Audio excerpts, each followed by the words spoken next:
connaissons certainement cette parabole que Jésus raconte. Le semeur sortit pour semer.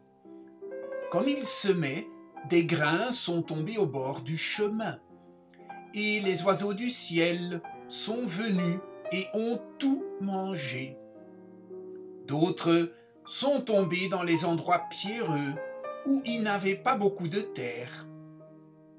Ils ont aussitôt levé, mais parce qu'ils n'avaient pas de terre en profondeur, et le soleil étant monté, ils ont été brûlés, et faute de racines, ils ont séché. D'autres sont tombés dans les épines ont monté et les ont étouffés.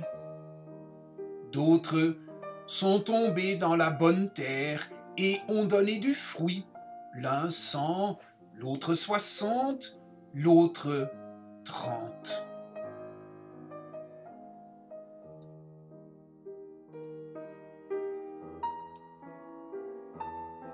Étrange semeur que celui de cette parabole, il ne jette qu'une partie du grain dans la bonne terre. Le reste, tombant sur des terrains infertiles, est perdu.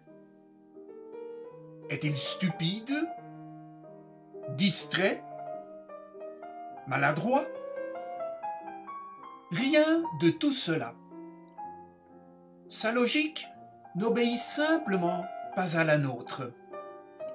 Il ne calcule ni ne jauge, car il n'a aucun objectif de profit ni de rendement. Sa manière est celle de Dieu, toute de générosité pure, sans mesure.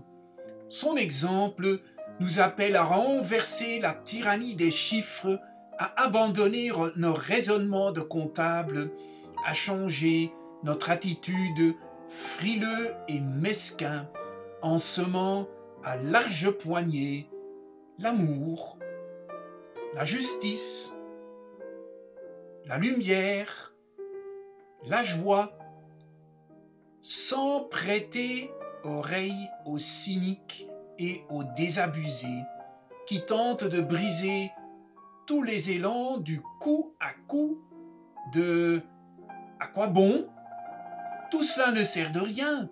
Le monde n'est que violence et seuls les plus forts et les plus rusés s'en sortent. La bonne nouvelle, la merveilleuse nouvelle que nous annonce cette parabole pendant cette période de l'Avent, c'est qu'une partie du grain semé finira toujours par trouver un terrain fécond. Il finira toujours par fructifier, donnant jusqu'à 100 fois ce qui a été jeté en terre. Oui, là où notre logique humaine ferait une étude de marché, mettrait en œuvre les méthodes les plus efficaces et ne s'adresserait qu'aux individus potentiellement réceptifs et productifs, ce n'est pas la logique de Dieu. Dieu investit sans compter, prenant le risque de la perte et du gaspillage. Le résultat, là où les comptables se contentent d'additionner les bénéfices, ceux qui suivent la manière de Dieu les multiplient. Je vous souhaite à tous et à toutes encore une belle journée et une bonne continuation de cette période de préparation à la fête de Noël.